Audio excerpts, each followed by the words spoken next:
हमारी संस्कृति, हमारे संस्कार सदा रहें हमारे साथ। सब्सक्राइब करें तिलक।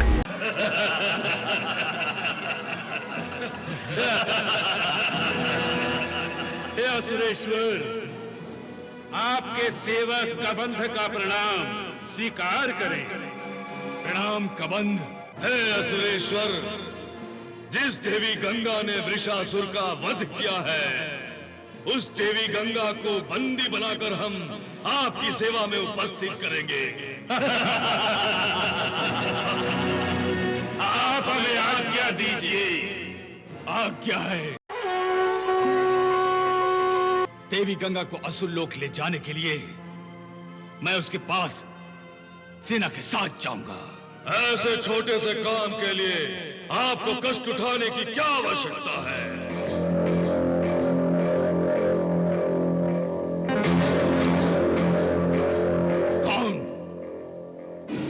कौन हो तुम? आपका सेवा।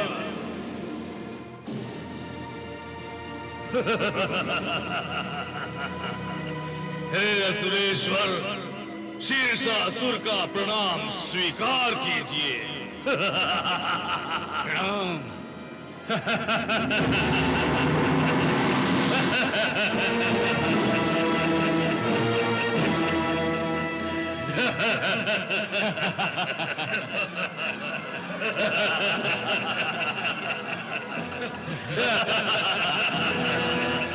हे असुरेश्वर, आपके सेवक कबंध का प्रणाम स्वीकार करें। प्रणाम कबंध। हे असुरेश्वर, जिस देवी गंगा ने वृषासुर का वध किया है, उस देवी गंगा को बंदी बनाकर हम आपकी सेवा में उपस्थित करेंगे। आप हमें आज्ञा दीजिए। आज्ञा है।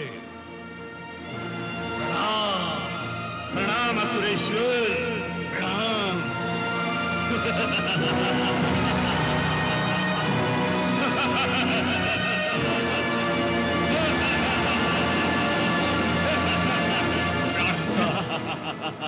कबंध के शरीर से जब भूमि पर खून की एक बूंद गिरती है, तो उससे 100 असुर सैनिकों का निर्माण होता है। फिर शीर्षासुर और कबंध को सेना की क्या आवश्यकता? कोई आवश्यकता नहीं है असुरेश्वर। जब कबंध और शीर्षासुर स्वयं में एक सेना है, तब तो उनका वध करना भी असंभव है। हाँ प्राणहंता, क्योंकि जब तक शीर्षासुर का सर कबंध के धड़ से नहीं जुड़ जाता, तब तक उन दोनों की कोई हत्या नहीं कर सकता।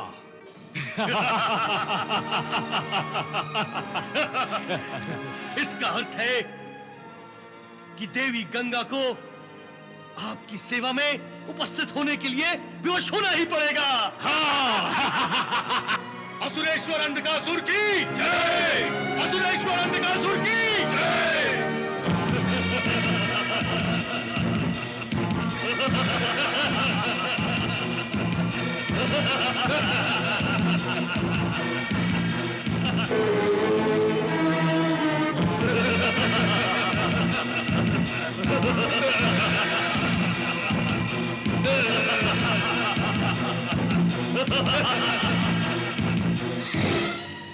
क्या बात है दीदी, आप क्यों इतनी चिंतित हो गई हैं?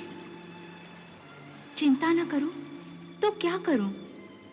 मैंने कभी सोचा भी नहीं था कि मेरे कारण स्वर्गलोक में भी युद्ध होगा।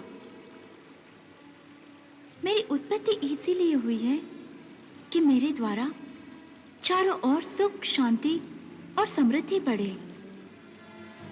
मैं तो चाहती हूँ कि देवता और दानव दोनों भाइयों की भांति रहें और मुझसे लाभ उठाएं। मैं दोनों को अपनी ही संतान मानती हूँ, परंतु मुझे खेद है कि मेरी संतान मेरे कारण ही युद्ध कर रही है। दीदी, ये युद्ध आपके कारण नहीं हो रहा है। इस युद्ध का कारण है दानव, जो आप पर बलपूर्वक अपना अधिकार जमाना चाहते हैं। उमा, मुझ पर तो समस्त प्राणियों का अधिकार है। मैं उनकी माँ हूँ आखिर। अधिकार तो है दीदी, परंतु समस्या इसलिए है कि असुर अपने बल द्वारा आप पर केवल अपना एकाधिकार चाहते हैं और आप पर देवताओं का जो अधिकार है उसे छीन लेना चाहते हैं। किसी को भी किसी दूसरे का अधिकार छीनने का कोई अधिकार नहीं है। शक्ति के घमंड में छीना झपटी की ऐसी दानव प्रवृत्ति को बढ़ावा नहीं देना चाहिए। ऐसी स्वार्थी प्रवृत्तियों पर अंकुश लगाने के लिए दानवों को दंड देना आवश्यक हो गया है। मैं तो चाहती हूँ कि ऐसी प्रवृत्तियों को ही नष्ट कर दूं, जिसके कारण मन लोभ में पड़कर पाप करने लगता है। परंतु इसके लिए आवश्यक है कि प्राणी आपके पास प्यार से आए, अहंकार लेकर ना आए।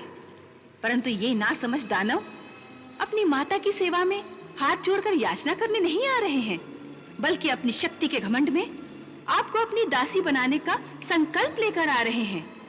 वो देखिए दीदी, आपको बंदी बनाने के लिए अंधकासुर ने अपने मायावी असुरों को भेजा है।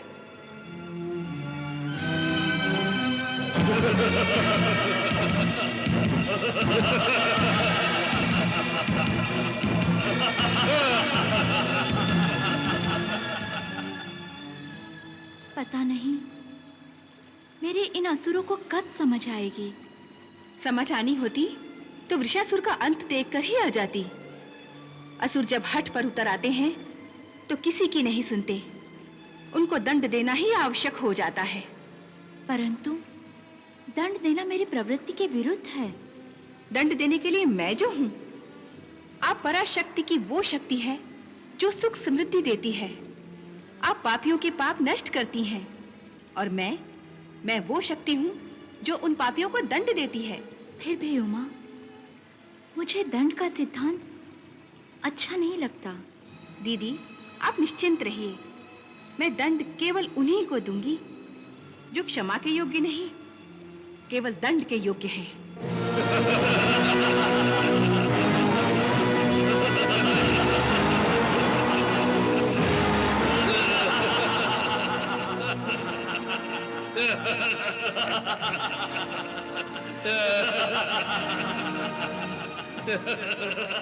प्रणाम देवियों। कल्याण हो वत्स। जैसा तुम दोनों ने वृषासुर का कल्याण किया था, वैसा ही कल्याण ना? हाँ, वैसा ही कल्याण। क्रोधित ना हो पुत्र। तो क्या तुम दोनों की आरती उतारे? देखो वत्स, क्रोध से प्राणी विवेक शून्य हो जाता है, अपना भला बुरा तक नहीं सोच सकता। हम अपना भला बुरा भली भांति जानते हैं। यदि अपना भला बुरा जानते तो अंधकासुर की बातों में आकर यहाँ नहीं आते। तुमसे पहले वृषासुर भी आया था, क्या तुमने उसका अंत नहीं देखा? तुम हमें भयभीत करना चाहती हो। माता कभी अपने पुत्रों को भयभीत नहीं करती वत्स, वो तो अपने पुत्रों से प्यार करती है। ना हम कभी किसी से भयभीत हुए हैं और ना हमें तुम्हारे प्यार की आवश्यकता है। असुरों को तुम्हारी आवश्यकता है, इसलिए हम स्वर्ग विजेता सुरेश्वर के दरबार में तुम्हें ले आने आए हैं। असुरेश्वर ने तुम्हें लाने का आदेश किया है। यदि दीदी गंगा आने से इनकार कर दे तो? स्वर्गलोक में ऐसी कौन सी वस्तु है जो स्वर्गलोक के राजा के आदेश का विरोध करे? और यदि किसी ने आदेश का विरोध करने का दुस्साहस दिखाया तो हम किस लिए हैं? हम असुरेश्वर के आदेश का पालन करवाना जानते हैं। वत्स, पुत्र अपनी माता से इस प्रकार की भाषा नहीं बोलते। ये क्या माता माता लगा रखी है? ना तुम हमारी माता हो, ना हम तुम्हारे पुत्र हैं, और हम केवल एक ही भाषा जानते हैं, शक्ति की भाषा। जो हमारी बात नहीं मानता, हमारी शक्ति उसे मना लेती है। देख लिया दीदी, ये स्वयं ही कह रहे हैं कि ये केवल शक्ति की भाषा ही समझते हैं, और इस भाषा में मैं इन्हें भली भांति ऐसा पाठ पढ़ा सकती हूँ जो आज से पहले इन्होंने कभी नहीं पढ़ा होगा।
विजयी भव देवी मुंडसृजा, इन दो उन्मत्त राक्षसों का वध कर दो। जो आज्ञा माता।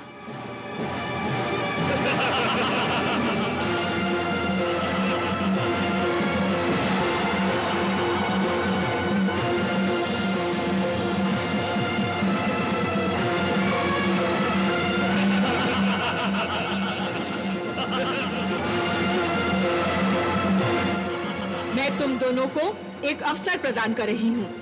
अपनी भलाई चाहते हो तो माताओं से क्षमा मांगकर उनकी शरण में जाओ। हम क्षमा मांगकर असुर जाति का अपमान करना नहीं चाहते।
हमें कोई नहीं मार सकता।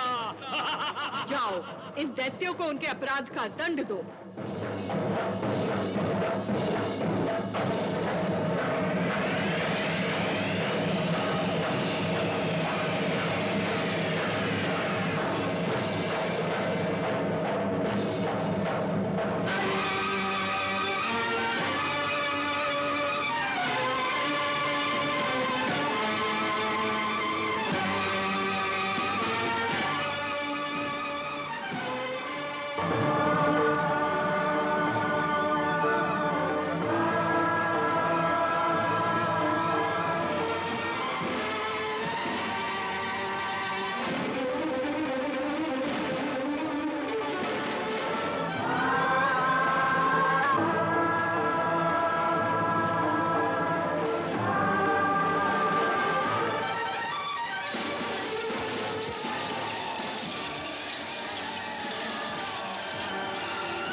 देख लिया अंधकासुर के माया जाल को? ऐसे अनेक मायावी असुरों की माया के सहारे अंधकासुर त्रिलोकीनाथ बनना चाहता है।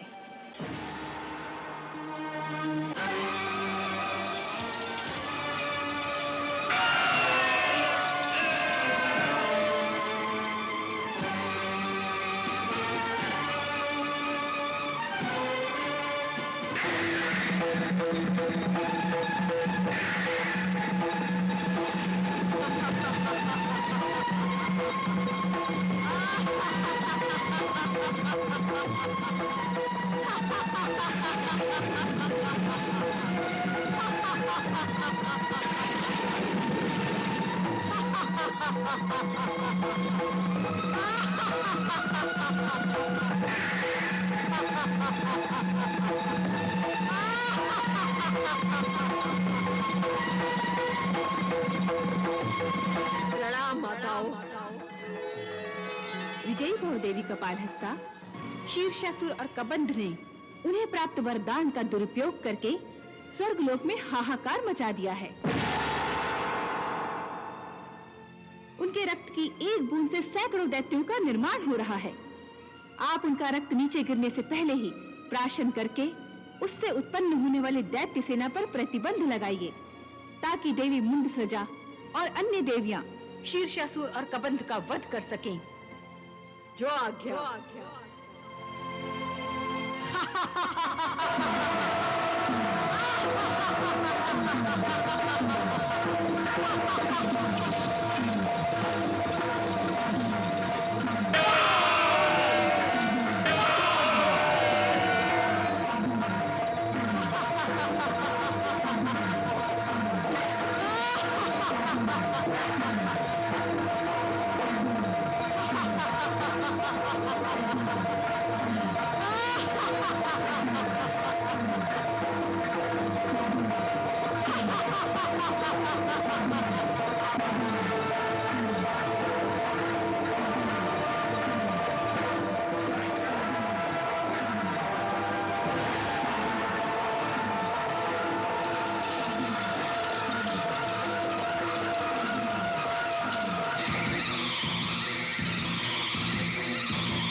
हम अमर हैं।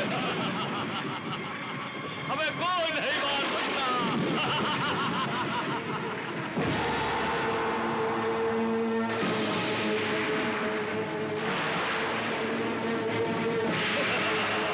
हम अमर हैं। हमें कोई नहीं मार सकता।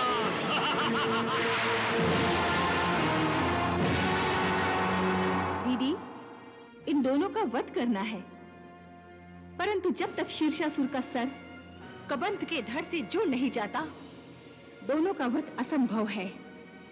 इसलिए मैं शीर्षासुर के सर को कबंध के धड़ से जोड़कर दोनों दैत्यों का वध कर देती हूँ। नहीं, तुम मुझे कबंध के साथ नहीं जोड़ सकती। तुम मेरा वध नहीं कर सकती। मैं अमर हूँ, मैं अमर हूँ।